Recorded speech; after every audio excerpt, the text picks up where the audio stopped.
Almost got it. I know. There we go. How's that, Joe? There we go. Good, good. I'm glad so many folks came out this afternoon. What we're doing here, if you just position it, is I think this is important for Christians to be informed. We want to be part of conversations about the Ukraine, about wildfires, climate change, all these things, but also, of course, what's going on in the Middle East. And it's going to sound like superlative, but it's not. It is not an exaggeration to say there's probably no better person to help us understand or make sense of the Middle East than Steve Biddle. Many of you have heard Steve before. If you have, raise your hand. Yep. So a bunch of you, get what Steve does. He's able to take large, complex issues and put it within a framework that is understandable. Notice I didn't say simple, because I think that's one of the things that I always walk away from his presentations realizing is, oh, it is complex. No wonder. You move this part, and then all these other things move too. It's not a simple adjustment. If these problems were easy to solve, someone would have. Okay, but Steve helps us understand, what's going on, and at least focuses our prayers and enables us to be part of the conversation. So I'm so glad that Steve is here today to help us make sense of the Middle East. Oh, and you've got your mic. Thanks for that very kind introduction, Jeff. Will you pray with me? Good and gracious God, be with us today as we try to do a better job of understanding this complex world that you've given us to take care of. Grant us the wisdom to see your will for how we should interact with it and how we should behave as citizens of the world and as citizens of a democracy, that we may pursue your will and do your work. In Jesus' name we pray. Amen. So I'm really impressed that this many people aren't watching the Eagles game. So, notwithstanding whatever issues of judgment are bound up in that, the marching orders that I was given were partly to talk about the Middle East, as the opening slide said, but partly to talk about Ukraine, Israel, Gaza, Lebanon, Iran, and Syria. So, that's a simple agenda and should leave lots and lots of time for Q&A. I thought, given all that, I'd start with Ukraine, because why not? And then after saying a bit about the situation in Ukraine and the possible way forward, switch over and talk about the Middle East, including Israel, Iran, Hamas, Hezbollah, and Syria, and then hopefully leave time for some Q&A. So let's start with Ukraine then. So since the Russian invasion in February of 2022, the tide of battle has shifted back and forth a number of times. But for about the last year and a half to 2 years, the war has settled into what military analysts call a war of position, in which the battle lines change, but they change only slowly and at great cost in lives and in destroyed capital. In this war of position that's been ongoing for a year and a half to 2 years, Russia has slowly but surely been grinding forward, wearing down a much smaller opponent in Ukraine. Ukraine has less than a third of the population that Russia has. Ukraine has less than a tenth of the GDP that Russia has. And Russia, for the last several months, has also, in addition to those material advantages, had access to a new source of manpower in the form of the North Korean military. The North Korean military is the fourth largest in the world. It has about 1.3 million active duty soldiers and has been providing some of those soldiers to the Russians for Russian use in offensive operations against Ukraine. There are several tens of thousands of North Korean soldiers fighting on behalf of Putin in Russia against Ukraine. So this situation, if it just continues in steady state, if nothing changes but things grind on as they're doing now, eventually Russia will grind a smaller Ukraine into dust. So given this situation in which Ukraine is slowly but surely and at great cost yielding ground, there's been a great deal of interest in reaching some sort of negotiated settlement to the war, rather than allowing Russia, at the cost of huge human suffering, to eventually conquer a smaller opponent by just steamrolling them. And the incoming Trump administration has been particularly interested in this. So President Trump promised on the campaign trail that he would do a deal to end this war on his first day in office. I think we missed that one. His special representative for Ukraine, retired Army Lieutenant General Keith Kellogg, is now saying it will take 60 days to negotiate a settlement to the war. My guess is it's going to be a very tough nut to crack in 60 days or 6 times 60 days for several reasons. The two main ones being Ukraine and Russia. So let's start with the Ukraine side of the problem. At the moment, fewer than a third of Ukrainians in the most recent poll I've seen are willing to accept any territorial concessions at all to end the war. Now, Trump understands that and has generally been expected to try to pursue a deal by coercing our Ukrainian allies and saying to Ukrainian President Volodymyr Zelensky, Volodymyr, either you accept a territorial concession to end the war in a deal with Vladimir Putin, or I'm going to cut off U.S. aid and military assistance to Ukraine, which will undermine the ability of your military to hold any ground at all, so knuckle under. Now, Zelensky might agree if presented with those terms. On the other hand, agreeing to a policy that 2/3 of your population oppose in a democracy is a good route to not being in government anymore. So it's entirely possible that if presented with this coercive dilemma by Donald Trump, Zelensky says, no, I'm not going to do it, and Trump pulls the trigger and withdraws the aid. Or Zelensky might say, yes, I will do it, and then gets run out of office and replaced by somebody else who will be more resistant to Trump. So it's entirely possible that the Ukrainian side of the problem might decline the kind of compromise deal that Trump apparently has in mind. Even if the Ukrainians agree to it, on the other hand, Putin won't. The Russian stated war aims in this conflict are blue sky totalitarianism. Russia is demanding that Ukraine denazify. That essentially means regime change. Russia is demanding that Zelensky's government be replaced with a Russian puppet. And the Russians are demanding that Ukraine be demilitarized and neutralized, meaning that they won't have the ability to defend themselves against any renewed offensive by Russia in a few years if the puppet government they install instead of Zelensky makes them unhappy for some reason. It's inconceivable that the Ukrainians will agree to terms like this. The proposal that the Trump administration apparently is considering runs along the lines of something that Vice President Vance proposed some months ago, wherein the lines of battle freeze. Russia currently owns about 20% of Ukraine's pre-war territory. Russia would be given that. And Ukraine, in exchange for a Russian agreement to accept that and end the war, would agree not to become a member of NATO forever and would have no other allied military forces present to help it defend itself. The trouble is there's no reason to believe that Putin would accept that offer because he currently thinks he can get the rest of Ukraine without any compromises just by continuing the war. Putin's perception of the war is that he's winning. If he's winning, why should he accept a compromise? So at the moment, there's no bargaining space.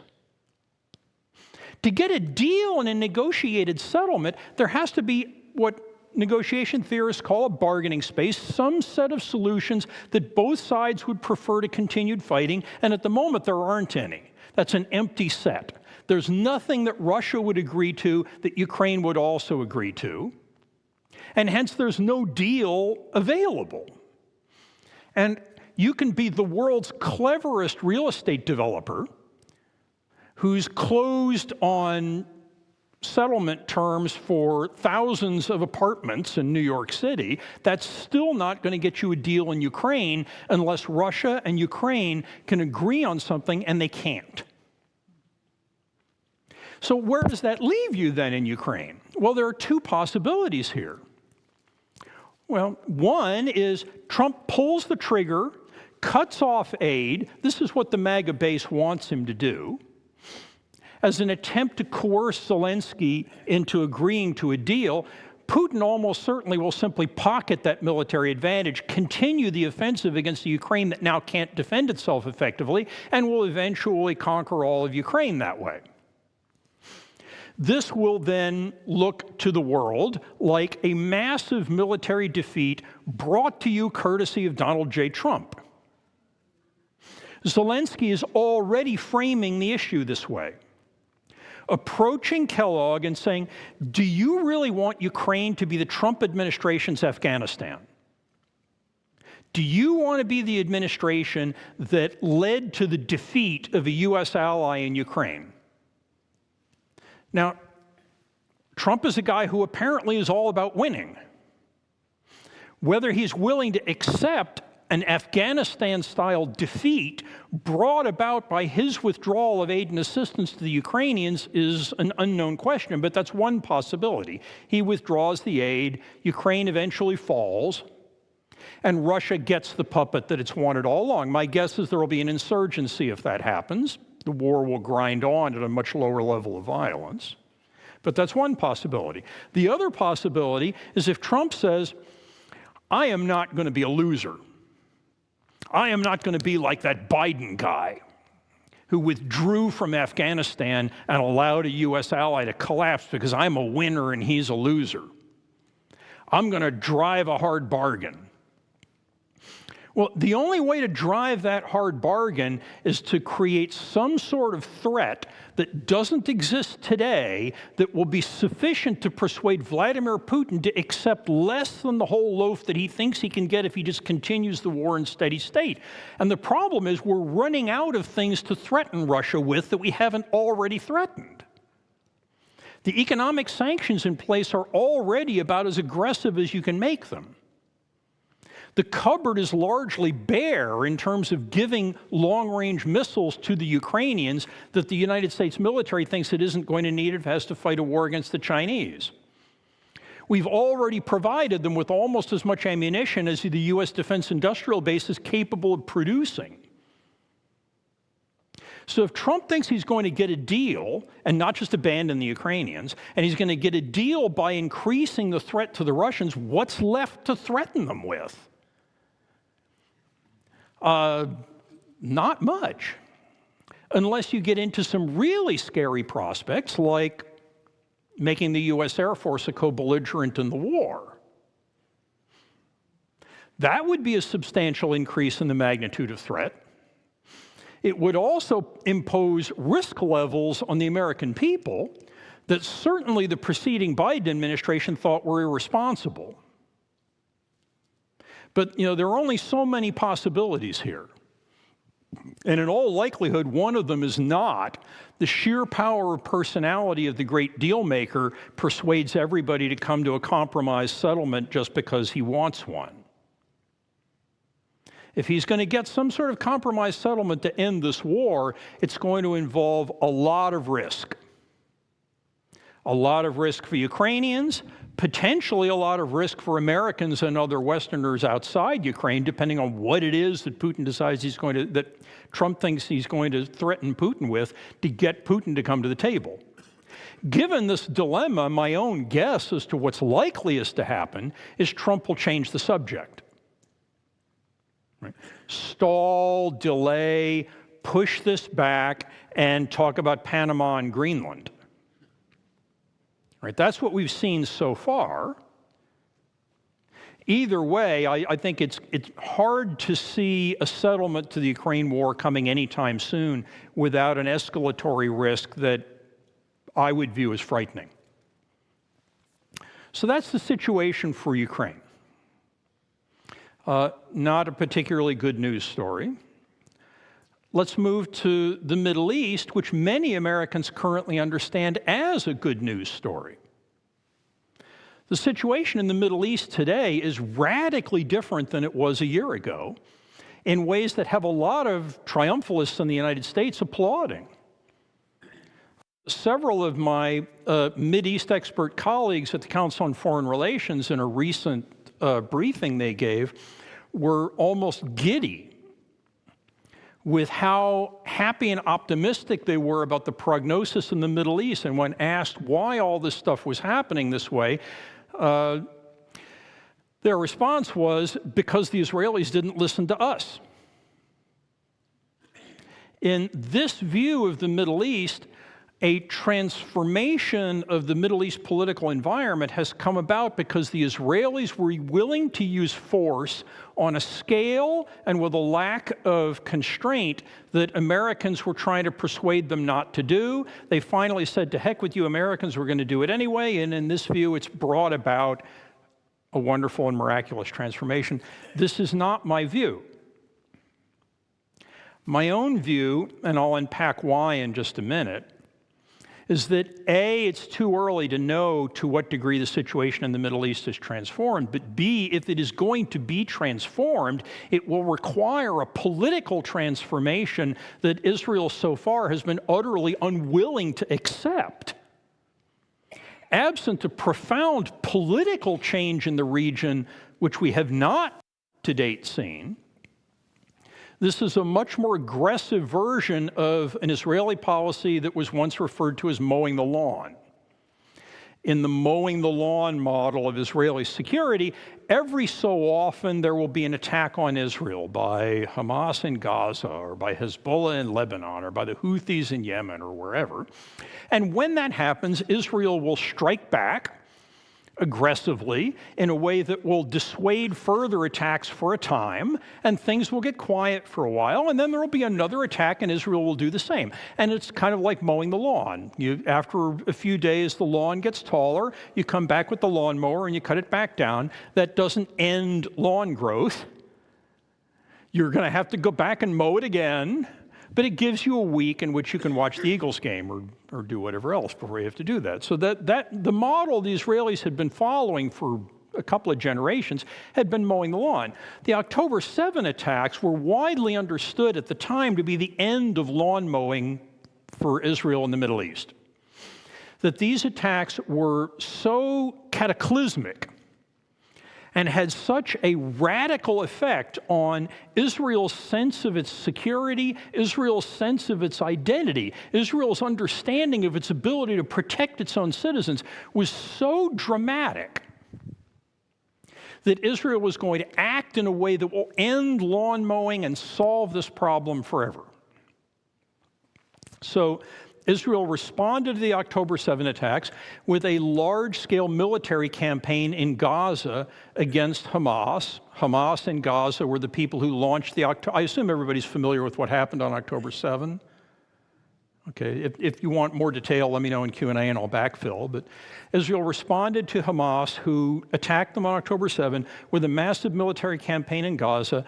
Hamas's fellow Iranian proxy Hezbollah in Lebanon, to Israel's north, Gaza is to Israel's south, responded with solidarity by launching rockets at Israel, albeit on a much smaller scale and with much lower levels of lethality. Israel then fought a largely defensive campaign against Hezbollah in the north and proceeded to engage in an enormously intensive program of air attacks and then a land invasion against Hamas in Gaza.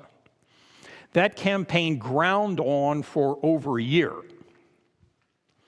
In the process, Israel probably reduced Hamas's pre-war fighting strength by on the order of 50%. Most people believe that Hamas before October 7 had something like 20 or 30,000 fighters. The standard assessments in Western intelligence agencies is that Israel's killed 17,000, 18,000 of them. At the same time, the Israeli air campaign destroyed somewhere in excess of 30% of all the structures in the Gaza Strip, damaged in excess of 60% of all the structures in the Gaza Strip, destroyed 80% of Gaza's healthcare capacity, destroyed the water and sewage system, created something on the order of 90% unemployment, and displaced something on the order of 90% of the civilian population of the Gaza Strip. In the process, Israel itself lost close to 1,000 soldiers, in addition to the casualties they suffered on October 7. Now, just by way of comparison, given the difference in the population size of Israel and the United States, 1,000 Israeli military casualties in Gaza and the north is something on the order of about 30,000 in the United States. Right? So they suffered non-trivial casualties, but in an attempt to keep those casualties moderate, they launched a very slow-moving, very methodical, very firepower-oriented military campaign in Gaza that pretty much flattened the Gaza Strip and killed something on the order of 45 to 50,000 people in Gaza. That figure includes Hamas fighters as well as innocent civilians, but something on the order of half of that total are women and children, who we assume are probably not Hamas fighters. As all that was kind of grinding down Hamas's fighting strength and rubbling much of the Gaza Strip, the war started to tail off in intensity around last summer. And Israel began thinking about what next. And the what next that Israel was increasingly thinking about was Hezbollah in the north. So when Hezbollah, in sympathy with their Hamas friends to the south, started launching rockets into northern Israel, the result was that Israel evacuated the civilian population from the northern part of the country. So something on the order of 60 to 70,000 Israeli civilians evacuated the north and have been living in hotels in central and southern Israel ever since at government expense. They still haven't moved back. Israel would like to solve that problem and get these internal refugees back into their homes, so they started to think about how they would act against Hezbollah now that they thought they had the Hamas problem not completely solved, but at least constrained. And the result of that on September 17 of last year was a remarkable strike against Hezbollah's senior military and political leadership, in which the Israeli intelligence system managed to distribute throughout the Hezbollah high command electronic pagers that had been wired with explosives in them and could be detonated remotely by the Israelis. There was some concern that this enormous intelligence coup of getting these exploding pagers into the hands of the vast majority of Hamas's mid-ranking and senior leadership was about to be uncovered, and hence on September 17, Israel pulls the trigger, sets off the pagers, and at a stroke wipes out the majority of Hezbollah's military and civilian leadership.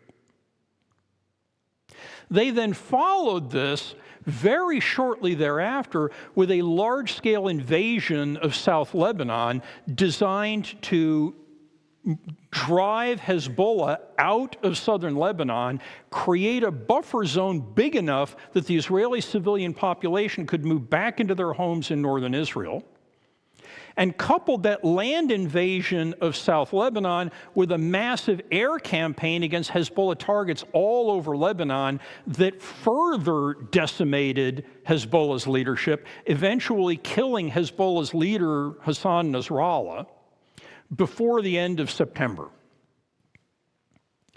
This posed a massive challenge to Iran.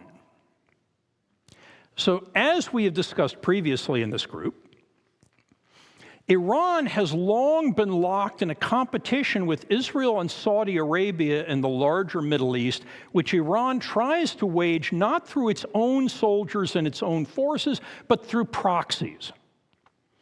guerrilla and militia organizations operating within states that border Israel that will do Iran's bidding for it. Hamas in Gaza was an Iranian proxy, is an Iranian proxy. Hezbollah in southern Lebanon is an Iranian proxy. The Houthis in Yemen are an Iranian proxy. There are others, but those are the primary ones. Israel, by September of last year, had probably destroyed at least half of Hamas's military capacity in Gaza. They had wiped out Hezbollah's military and political leadership in South Lebanon, and were in the process of driving Hezbollah out of southern Lebanon altogether. And the two primary proxies that Iran was relying on to advance its interests against the Israelis in the region were now radically weakened, and Iran was seen to be doing nothing about it. And the Iranians concluded, logically enough, that if they do nothing about it, while their proxies get wiped out one by one by this very forceful, very aggressive Israeli military campaign, that no other proxy is ever going to have anything to do with them. If what you get by being an Iranian proxy is killed by the Israelis and the Iranians sit around and twiddle their thumbs and let you die, no other proxies are going to be willing to work with Iran, and Iran's whole grand strategy for the region goes up in smoke. So the Iranians decide we've got to do something about this, and the result is they extend what had been a modest tit-for-tat program of airstrikes against Israel since October 7 with a substantial escalation in scale, and launch something on the order of 200 missiles and drones against Israel in October of last year. That large-scale Iranian missile and drone attack was shot down almost in its entirety by a combination of Israeli air defenses and U.S. Air Force and Navy aircraft flying in defense of Israel. Israel, having essentially parried Iran's attempt to respond to the destruction of its proxies, then decides it's going to retaliate against Iran to show Iran that it's not going to get away with doing this anymore, and launches its own attack against the Iranian homeland. But whereas Israel and the United States and some other regional allies shot down the vast majority of Iran's missiles and drones attempting to hit Israel, the Israeli strike was extremely effective and essentially wiped out the Iranian air defense system, destroyed large fractions of Iran's missile production industrial capacity. That missile production industrial capacity is what Iran had used to equip Hezbollah and Hamas and the Houthis with the missiles that they were going to use to deal with the Israelis. Now Iran's ability to resupply the surviving Hezbollah or the surviving Hamas has been reduced dramatically, and Iranian skies are now open to the Israeli Air Force. The Iranian air defense system is practically no more, and the Iranians know it.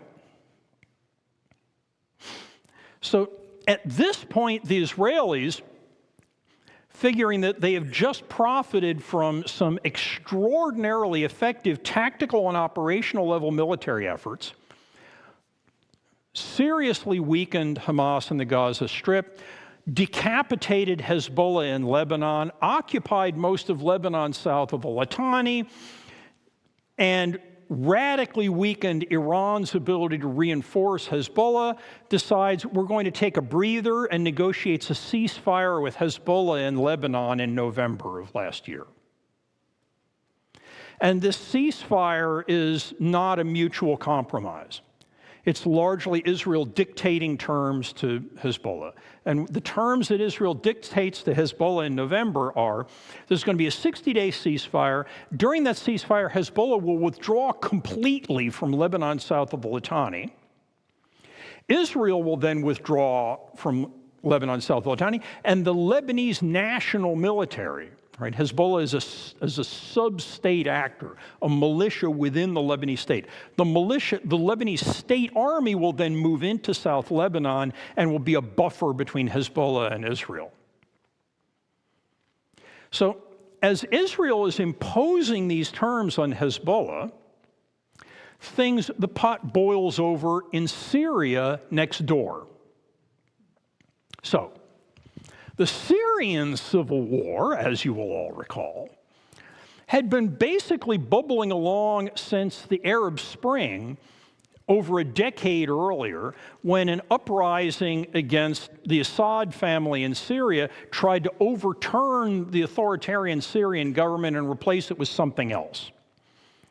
That war looked like it was going to overturn Assad until Iran and Russia intervened on Assad's behalf, bucked up the Syrian government, pushed the rebels back, and appeared to have stabilized the situation with Assad safely in power for the indefinite future. But the war didn't completely end. All the rebel groups were still there. The rebel groups were all supported by outside powers. The United States was supporting a Kurdish rebel group and a Sunni Muslim relatively moderate rebel group. The Turks were supporting a Sunni Muslim rebel group that would oppose the Kurds. The Gulf monarchies are supporting a variety of Islamist militant groups that were operating in Syria's northwest. All of these funding relationships kept going. All of these rebel groups stayed in the field. They occupied way less territory than they used to, but they're all still there. But the Assad government basically says, whatever. We control what parts of Syria we want to control. We'll just keep on keeping on until Russia gets preoccupied with this whole Ukraine thing. Right? Recall that the Ukraine war is this expensive, high-cost, high-attrition rate war of position in which Russia is being bled and Ukraine is being bled, but Russia is hoping that as both sides get bled, Ukraine will die first. That means Russia doesn't have the resources to give to Syria anymore. And the Iranians, who had been bucking up the Syrian government, all of a sudden are back on their heels and nearly wiped out and have no ability to help anybody else with anything. And if they do, their priorities are Hezbollah and Hamas, not the Syrians. So the Syrian rebel groups who've been sitting back biding their time, building up their weapons inventories, see opportunity. And in November of last year, just as Israel was negotiating the ceasefire with Hezbollah, the rebels in the northwest, and particularly a group called HTS, which happens to be the modern version of the most radical Islamist radical rebel group in Syria, bursts out of northwest Syria, wipes out the Syrian army in front of it, and is marching on Damascus practically as fast as their vehicles can carry them. And the Syrian military, now without Iranian support, now without Russian support, just melts away. And as it melts away, the leadership flees, the government falls,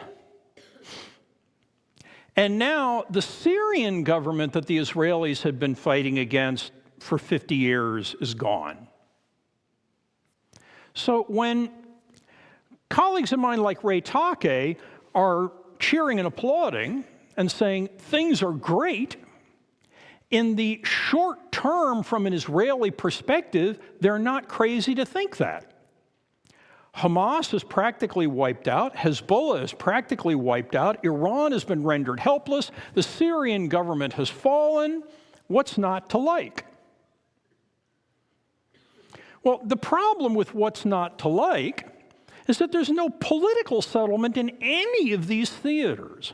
What there is a potentially transient large but transient Israeli military advantage in Gaza, Israeli military advantage in Lebanon, Israeli military advantage against Iran, and a potential Israeli military advantage in Syria. But all of these parties still hate the Israelis. None of these parties are prepared to accept any long-term permanent peace treaty with the Israelis. All of them are looking forward to the resumption in the future of their conflict with the Israelis because the Israelis have steadfastly refused to come up with any political strategy for what will happen the day after these wars end. The Biden administration have been pushing the Netanyahu government in Israel ever since October 7 to articulate some sort of political strategy for how the Gaza Strip will be governed after Hamas, how Lebanon will be governed after Hezbollah is defeated. And the Netanyahu government just said, we're not interested in anything of the kind. Our war aim is not the construction of some new government, it's the destruction of the old one. We're going to destroy Hamas. Period, full stop. We're going to destroy Hezbollah. Period, full stop. You Americans are trying to get us to create some Arab government in these places that will be the beginnings of a Palestinian independent state that will determine its own future, govern itself, rule its own, and we don't want that. And there's no other alternative for running these places if there's not going to be a Palestinian state, so we're just not going to articulate any plan.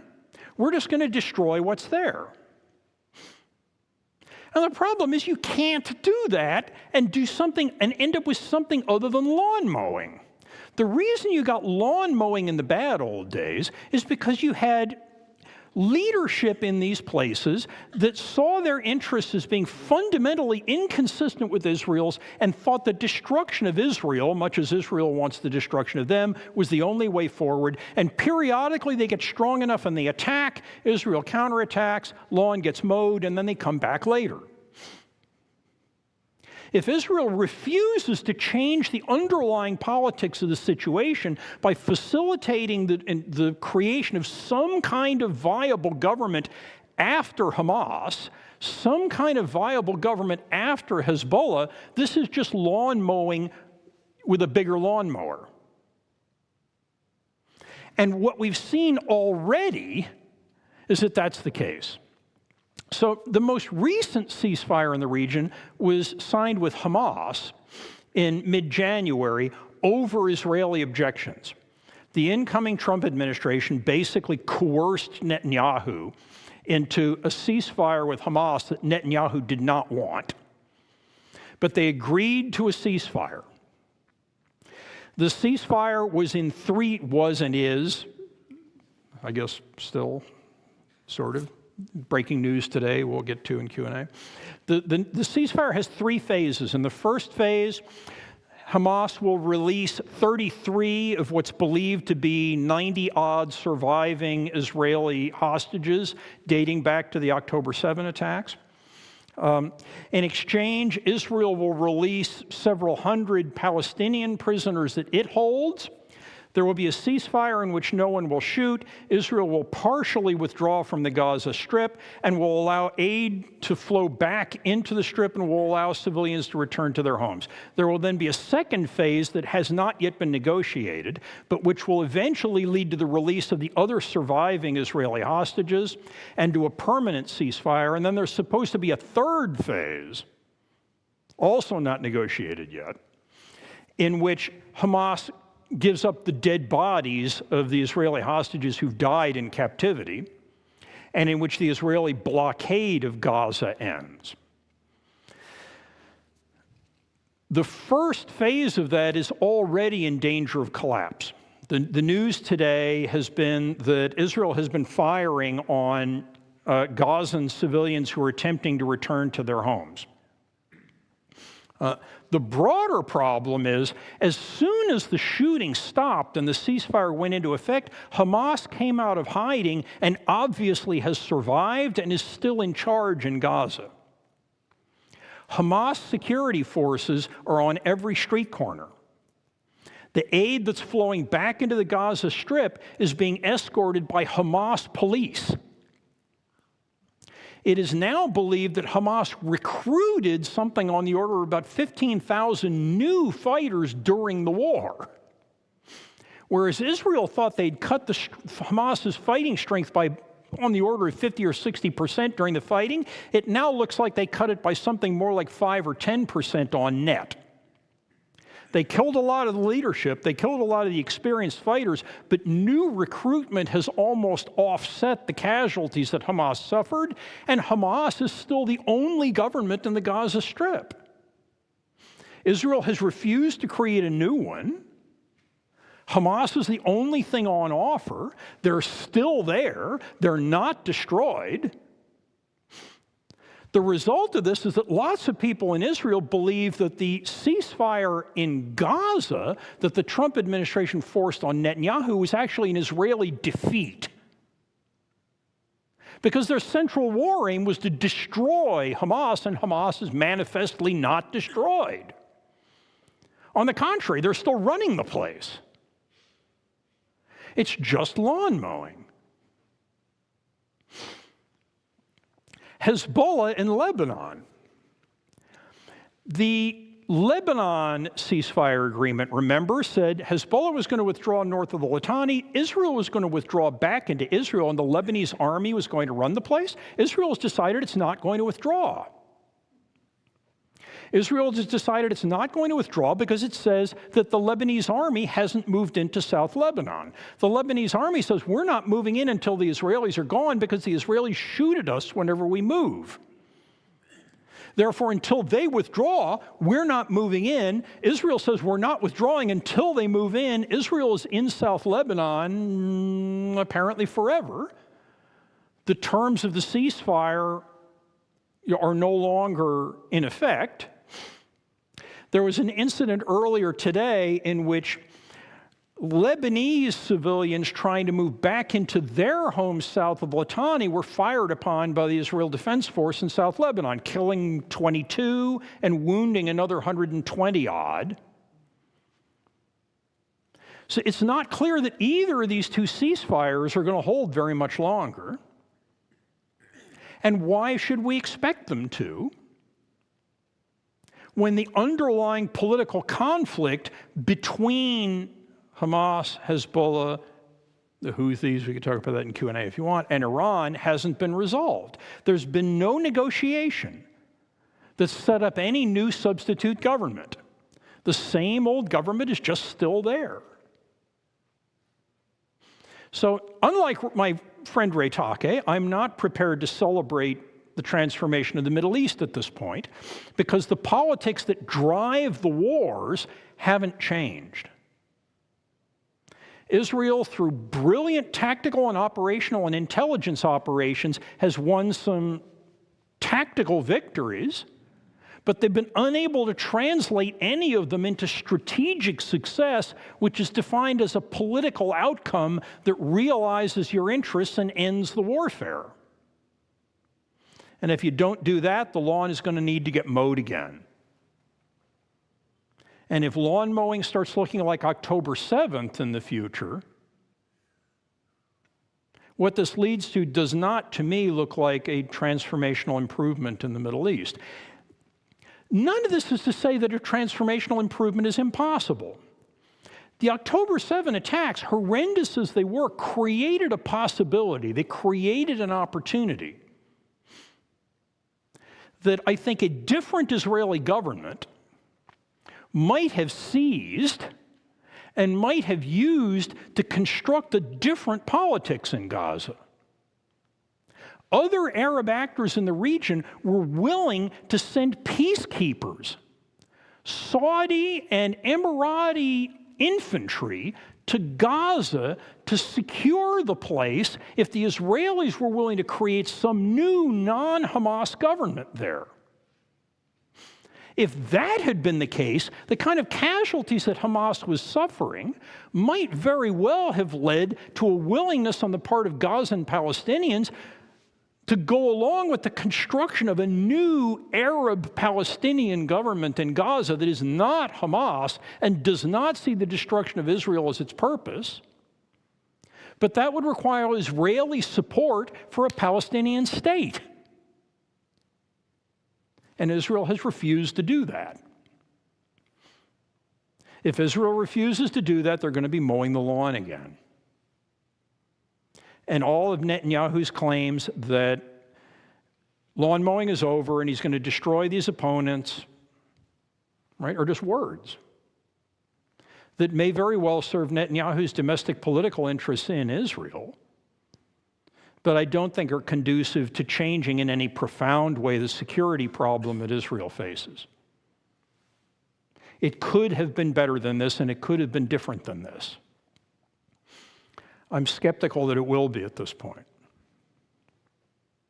Now, let me end with one slightly more optimistic twist on this, which is the most interesting thing I would argue about the ceasefire with Hamas back on January 15 is that its terms were very unfavorable to Israel and were essentially exactly the same terms that the Biden administration was trying to force on the Israelis a year ago. This deal had been on the table for a year. It didn't get accepted because the Israelis refused it. Now they accept it. Why did that happen? And the difference is the Trump administration. Why was Donald Trump able to do what Joe Biden couldn't do? And the answer is the Republican Party on Capitol Hill. Trump is able to coerce Netanyahu by threatening Bibi Netanyahu with the withdrawal of U.S. aid and have that threat be credible if Netanyahu doesn't agree to a ceasefire that Trump likes and Netanyahu hates. That's credible because Republicans will do anything Donald Trump tells them to do. And if Donald Trump tells them, screw the Israelis, pull U.S. aid out, the Republican Party will support it. If Joe Biden had tried to do that, Republicans would have been lined up at the nearest microphone to criticize the anti-Semitic Israel haters in the White House, who are threatening U.S. aid withdrawal from our brave Israeli allies. Biden couldn't get away with it. He couldn't make a credible threat to withdraw aid because the Republican Party would have cut him off at the knees and Democrats would have split 50-50. Half of the Democratic Party is radically pro-Israel. Half of the Democratic Party is radically anti-Israel and pro-Palestinian. Biden, for domestic political reasons, had no ability to coerce Netanyahu into doing what frankly was in Israel's longer-term interest, even if it wouldn't be in Netanyahu's personal interest, because of the domestic political constellation that Biden was working under. An interesting feature of the incoming Trump administration is that Republicans will support pretty much whatever he does. He has more freedom of maneuver to behave coercively than really any Democrat would have, and certainly than Joe Biden had. Will Trump use that coercive leverage to try and create some kind of truly transformational settlement in which you get a Palestinian state that Bibi Netanyahu and the Israeli right hate? Is Trump prepared to ram that down their throat anyway? Trump wants a Nobel Prize. If he creates a transformational political realignment of the Middle East by playing hardball with an Israeli ally that Republicans will let him do but wouldn't let a Democrat do, who knows? Am I betting my mortgage on it? No, not particularly. But you know, at the moment, lots of things in the political world are extremely fluid. And certainly the Middle East is as fluid as it's been in my professional lifetime. So who knows what will happen. But that's where we are now. That's some sense of where I think it might be going. Shall we do some Q&A and let the conversation go where you folks want it to go? I think Jeff is bringing you a microphone. Got microphones right here if you'd like some water. Doing great. Yep, there. Help yourself. Yep. Thank you. All right, Win. Okay, I'm going to go back to Ukraine. There is a third actor here that is very important that Trump doesn't seem to understand, and that's NATO. UK has a significant military, and they have been very successful in what they have done over time. And you can read Petraeus' book about that, and you probably were part of it. France has really stepped up, and Germany has begun to step up. Now, and I think that the European nations are willing to step up, and if Trump can accept reality and support NATO, even if he wants to 10% of their GDP, if he can support NATO, that will slow down Putin, because Putin does not want a strong NATO, because some of the NATO nations are beginning to think about troops and offensive weapons. If that were to happen, that might, I'm not saying will, but might slow down Putin, because Putin's completely transactional.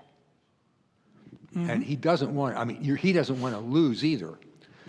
But if NATO is not being able to be successful, then what will Putin do next?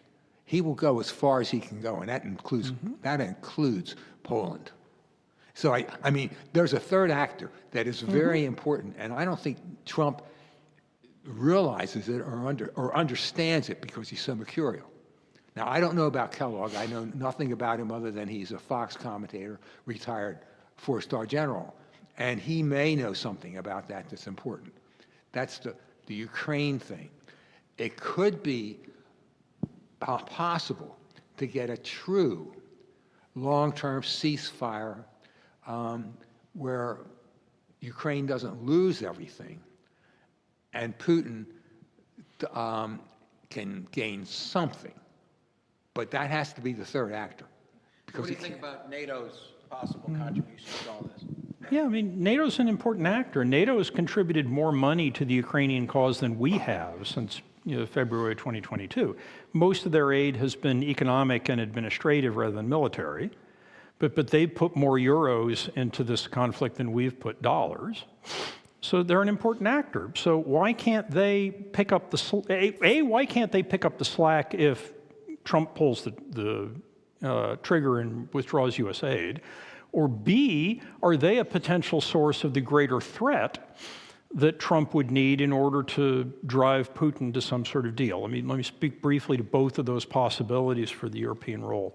As far as the Europeans picking up the slack if Trump pulls the plug on Ukraine, I'm very skeptical that that will be sufficient for several reasons. One is Ukraine, at current levels of assistance, is gradually losing the war. So if the U.S. were to withdraw its assistance, the Europeans would need to more than double what they're doing now. They would need to compensate for the absence of the United States, and they need to do more so as to stabilize the front. And almost all European economies are looking at a recession next year. The economy of the EU broadly, but especially the NATO members, has been substantially challenged by the removal of cheap energy that they had been getting from Russia prior to February 2022. So the German economy, the French economy, the Low Countries, the Italians, the Western NATO Europe is in economic trouble because they're having substantial difficulty adapting to the new energy reality they face, and some substantial changes in the nature of the export manufacturing industries that they've historically relied upon. The Germans, for example, are having a very hard time adapting to electric cars. So all these economies are, and you got Britain and Brexit, right? The British economy has been in a shambles ever since they withdrew from the EU.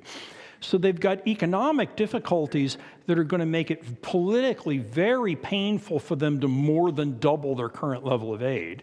Secondly, they're not a unified actor. The United States, for better or worse, is a single decision-making entity for this purpose.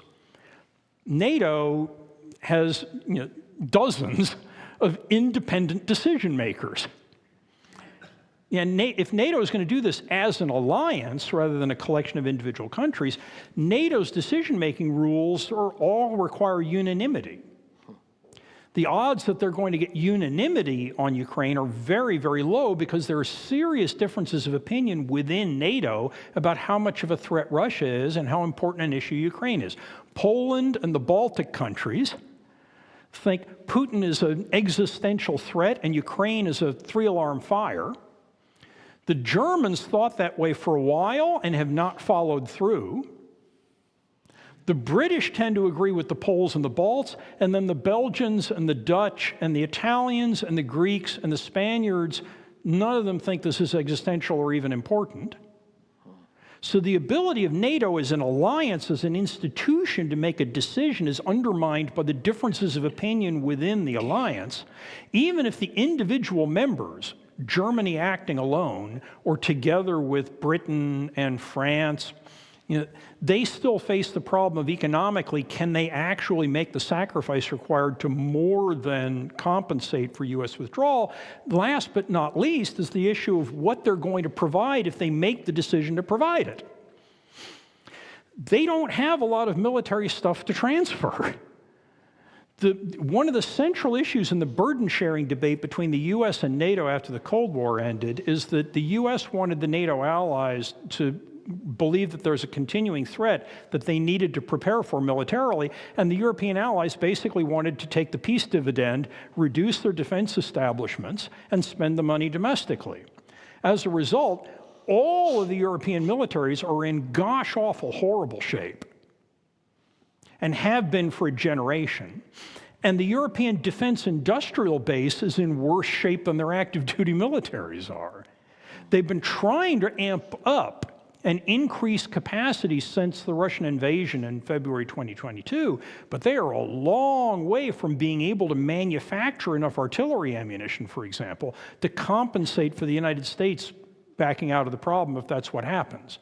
So even if they're willing to spend the money, they can't manufacture the stuff.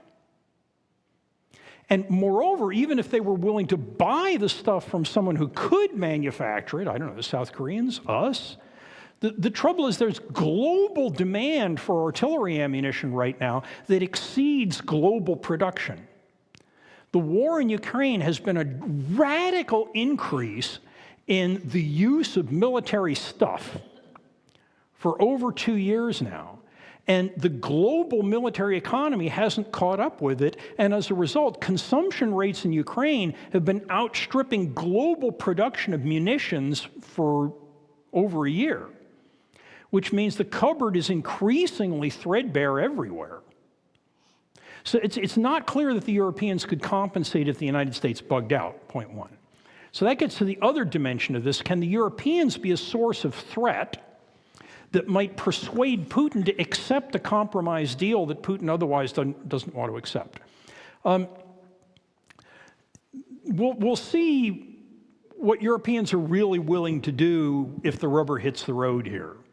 Right? The French have not provided any troops. They've talked about it, but there are currently no French soldiers fighting in Ukraine. There are no British soldiers fighting in Ukraine. Rumor has it there are some trainers, right? But there are no fighters. Heaven knows there are no German fighters in Ukraine. My own guess is that if Trump is serious about wanting an end to the war, which I'm not sure he is, but if he's serious about implementing the promises that he's made about ending this war, he's going to have to find something that Putin considers really threatening to say, either you do a deal or we're going to do this thing, whatever it turns out to be, right? And one thing he could do is cause other nations to become co-belligerents with Ukraine, whether it's the U.S. Air Force or whether it's the French Army or whether it's the British Army, or it's kind of hard to imagine the Germans agreeing to that, but who knows? I mean, that conceivably could create a bargaining space. The problem is it could also cause Putin to go berserk. Nobody in the United States has been supporting having the U.S. be a co-belligerent in the war. To my knowledge, there's no political support in the United States for our sending American soldiers to fight in Ukraine. There's substantial support, especially among Democrats, for sending aid. There has heretofore been no support for sending American soldiers. And part of the reason for that, I think, is a belief that the stakes don't warrant it. But another part is the fear that if Putin really does think he's fighting the United States, that he might very well conclude that the only alternative to defeat and failure in a way that would cause a coup d'etat and his personal death is nuclear weapons. So the solve the war by amping up the threat to coerce Putin into accepting a compromise that Putin doesn't like gives Putin a choice. Vlad, you can accept a compromise deal that doesn't look like Russian victory, or escalate. The Biden administration was systematically concerned about the danger of Russian escalation, and that's what limited the scale of American assistance to Ukraine. If we're going to become co-belligerents and we're going to get the French and the British, the Poles, the Balts, to send troops and become co-belligerents, we have to evaluate whether or not the escalatory risk is something we can live with. All right, looks like we have time for maybe one more question, and what we do, oh, wonderful. Then we'll go to Chip, and then Jennifer, and then Sandra. Yep. Shall I just collect them and then cherry pick the ones I like? Steve, how concerned should we be about the starting of North Korean troops moving into Ukraine? Okay, North Korea.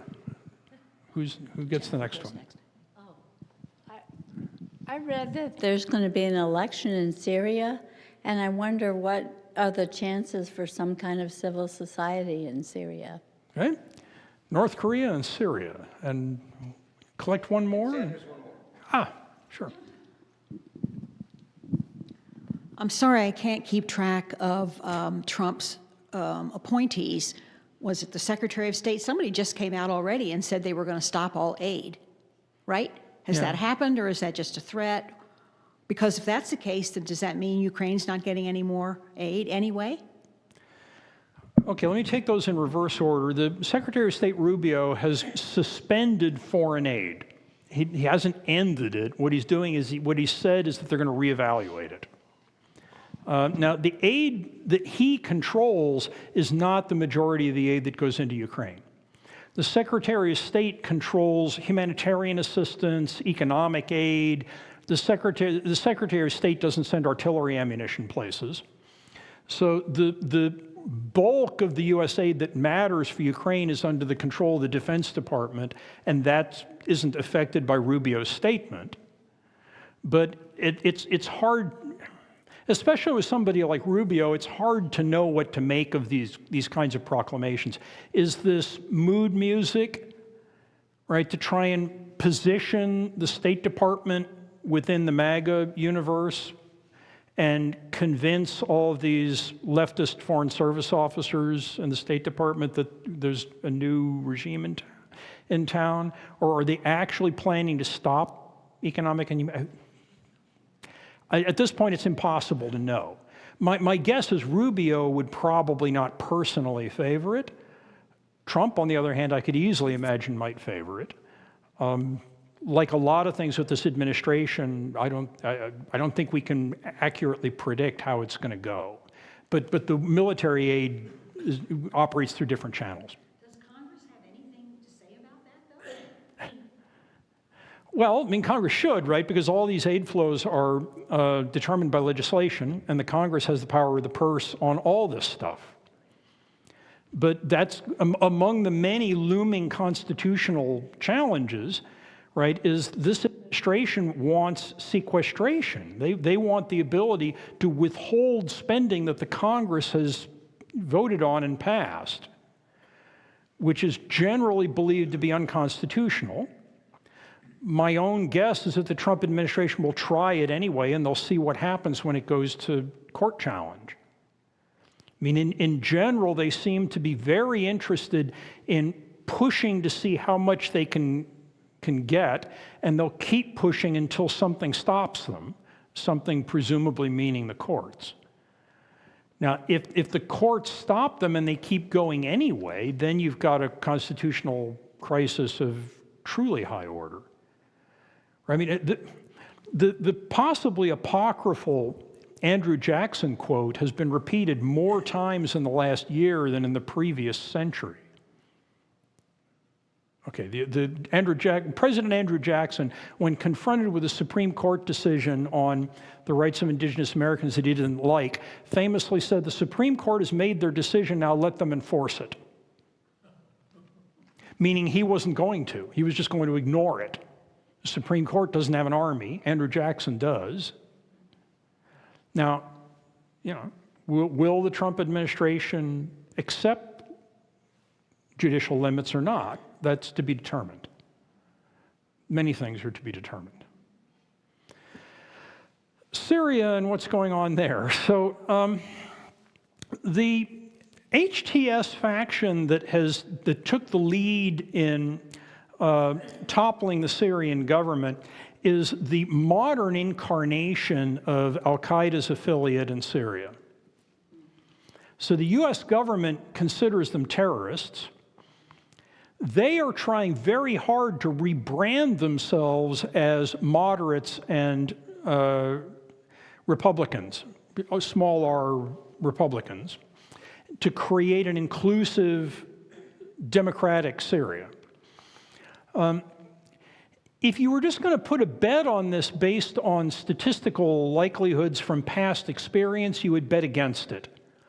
In most situations of this kind, you get renewed civil warfare. Because there are too many other actors within Syria whose interests don't align very well with HTS. The most important of these involves Turkey and the Kurds.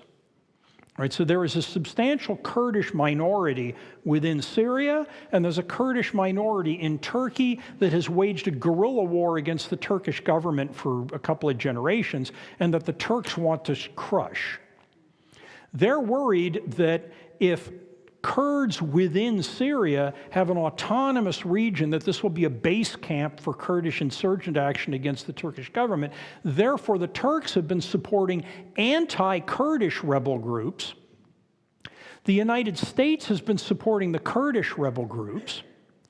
The Saudis have been supporting Sunni, non-Turkish aligned rebels.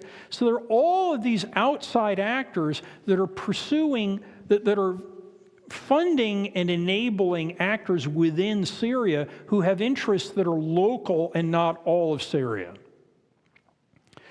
So the kind of default prediction of most political scientists in this environment is that they won't be able to coordinate their activities. They'll devolve into continued warfare, and this is absolutely the Israelis' expectation. The Israelis are expecting renewed civil warfare, and therefore they are busily destroying as much of the former regime's military equipment in Syria as they can possibly destroy, and they've been occupying a security zone just beyond the Golan Heights, all of which in anticipation that Syria is going to collapse into renewed warfare, and they want Syrians to be as weak as possible when that happens. Right? Now, the HTS is saying all the right things. If you're going to get an uncommonly pacific outcome, right, there's some reason to believe that at least they're trying hard to do it. Now, will the Trump administration support this and get Israel to stop blowing up the military equipment that they will require to get a monopoly of force? Right, if HTS is really going to run this country, they need to establish order and security. That requires military equipment, right? Can the Trump administration persuade the Israelis to quit destroying it so that HTS can actually govern its real estate? Or is the Trump administration going to say HTS is a terrorist organization, we don't trust them, we've never liked Islamist militants, right? We'll see. So far, HTS is trying hard. I mean, my own view is that they are sincere and they're trying to get a stable outcome here. But whether they can persuade enough other people of that or not is not known yet. So let's see, there was a third question we did.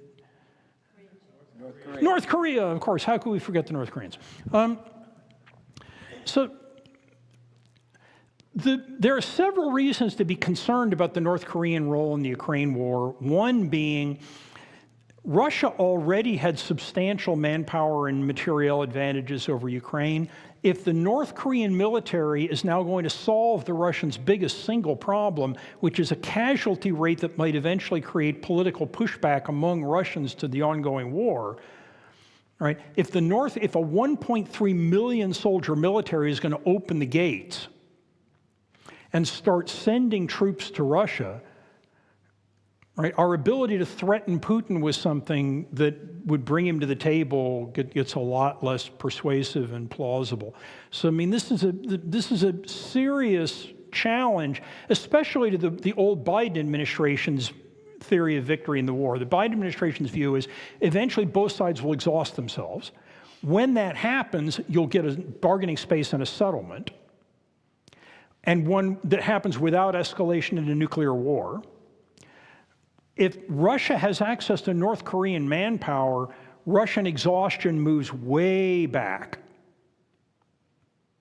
Now, there's also the problem of what the Russians are giving the North Koreans in exchange for this. The North Koreans aren't doing this out of the goodness of their hearts. There's some quid pro quo. We don't know exactly what it is. There's been speculation that it takes the form of intercontinental ballistic missile technology, which the North Koreans want, the Russians have, and might very well be the basis of a trade in which North Korea sends people to Russia in exchange for technology. The Russians are presumably providing capital to the North Koreans in exchange for this. So the South Koreans look at this and are extremely unhappy with this, because this is, in their view, going to strengthen North Korea in several very dangerous ways. It's going to improve North Korea's technology base. It's going to give North Korea money that it can use to accelerate its nuclear weapons program. And it's going to provide training and real-world combat experience to a North Korean military that hasn't had it since the 1950s. The South Koreans look at this and they see this as nothing but bad news. The Chinese look at this and they say it's nothing but bad news. The Chinese have this problem of getting the North Koreans to behave themselves. The Chinese do not want a war between North Korea and South Korea or North Korea and the United States. They would much rather the North Koreans behave. When the North Koreans were utterly dependent on China for economic survival, China had a lot of leverage over North Korea's behavior. Now North Korea can play off the Chinese and the Russians against each other and get a greater freedom of maneuver for themselves on the Korean Peninsula. China doesn't like it. South Korea doesn't like it. Basically, nobody except the North Koreans and the Russians should like it. So, I mean, you know, among the reasons to be concerned that the scale of threat that would be needed to get a deal in Ukraine could be scary is the fact that Putin now has access to a source of manpower that's potentially quite large and that isn't politically active within Russia.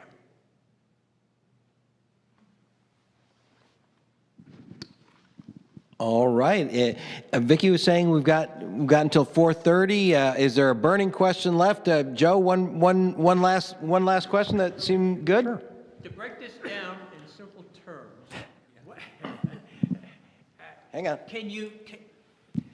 Can you put it in perspective to say it's democracy against theocracy? All the activities you mentioned, all the actions you talked about were like a chessboard.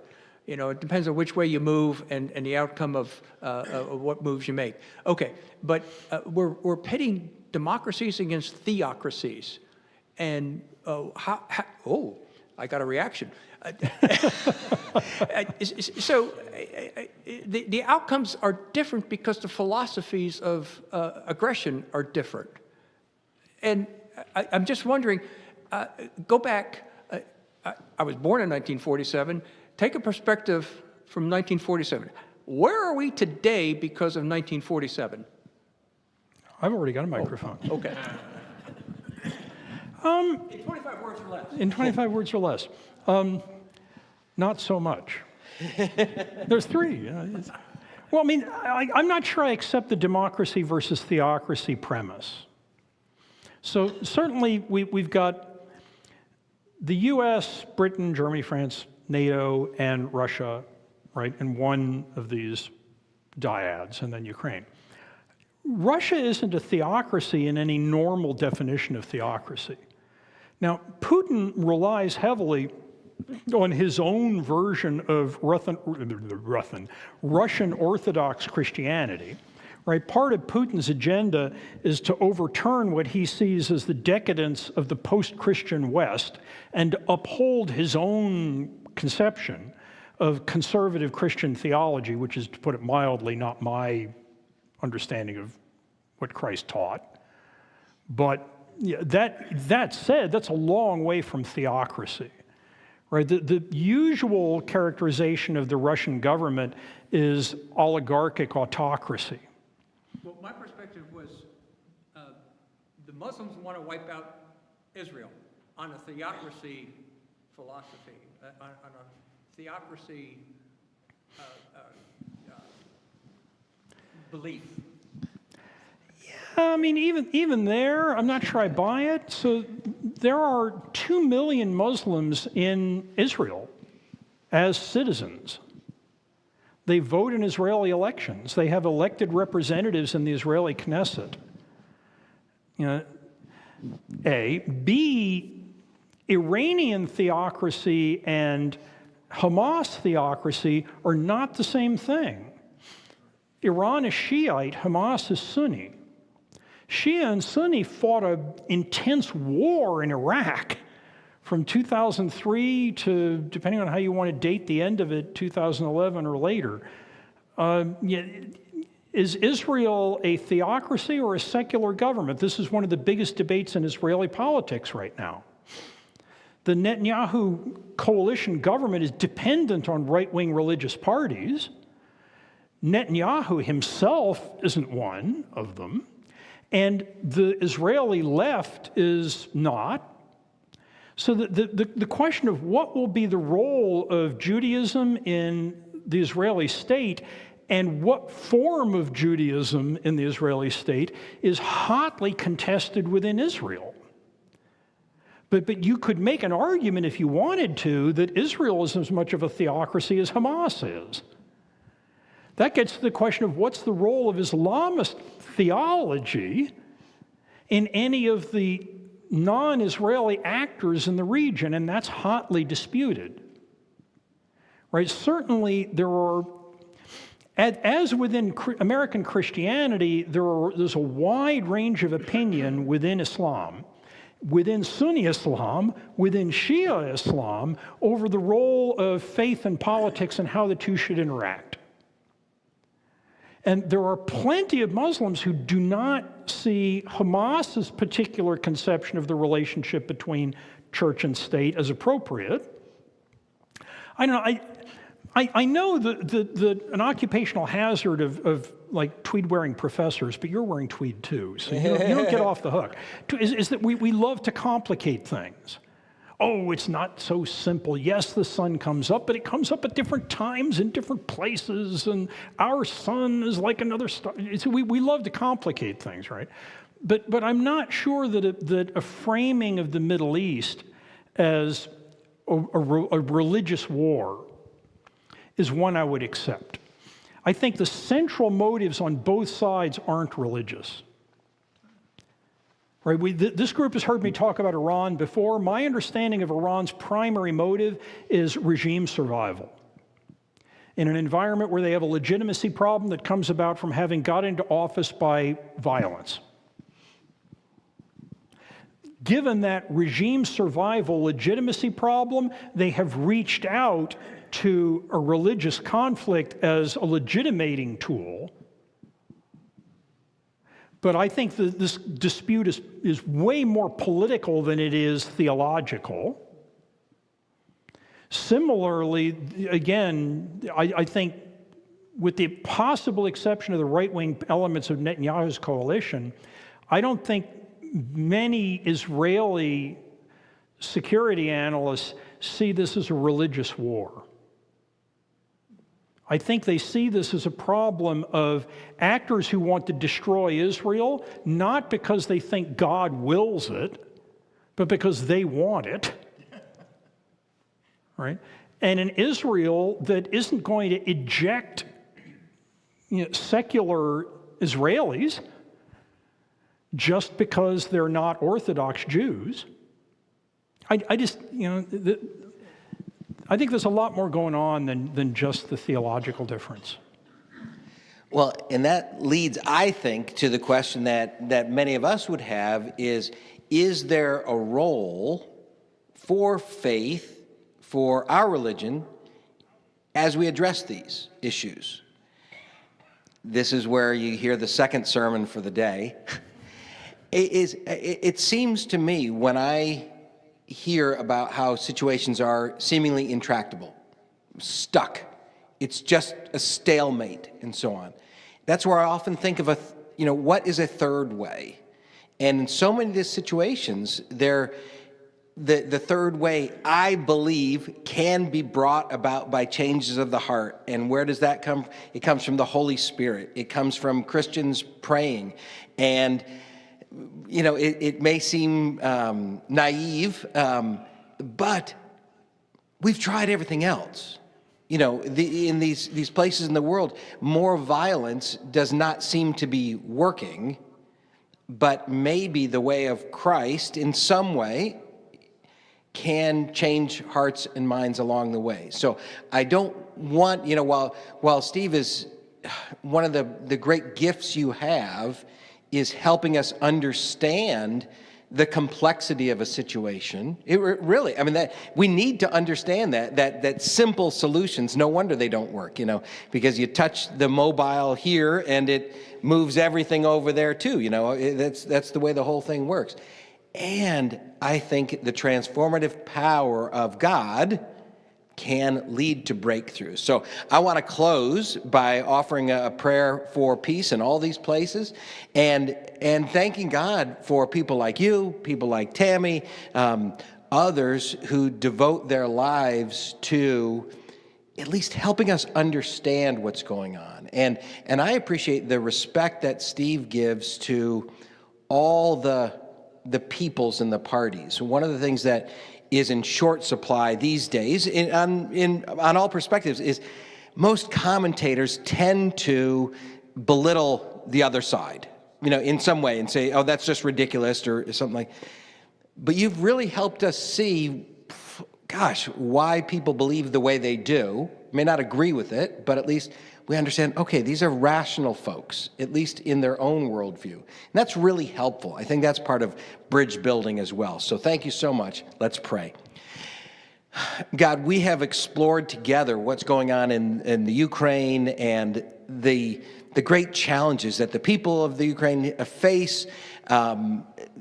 People in Russia and North Korea are paying an enormous price, as well as the folks in the Ukraine. And where the breakthrough is going to come, we don't know.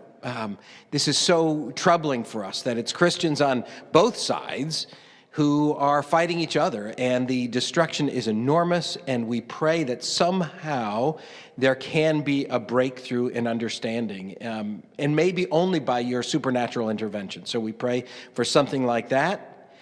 In the Middle East, lots of changes have happened. Lots of destruction has happened. We pray, too, that out of this terrible destruction, something good can come.